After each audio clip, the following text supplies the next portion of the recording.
introduction. Alright, so today we are going to finally get to shoot this JTE-15 from Juggernaut Tactical. We're not going to be aiming for anything because my red dot died, and anyway, I just wanted to show you what California is making us do.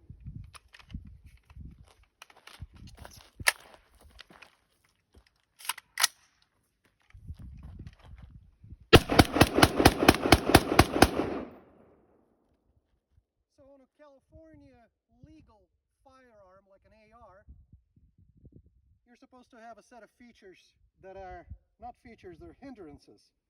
So right now, in order to change my magazine, I have to drop the bolt back. Forward, I mean. After that, I have to separate the upper from the lower. And only at that point will a magazine fall out. Then we close it, put another magazine in,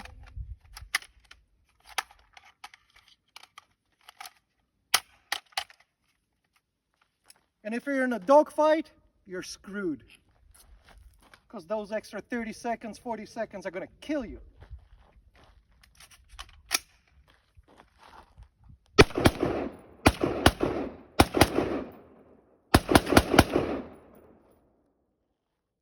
If you're thinking about buying an AR in California, go featureless.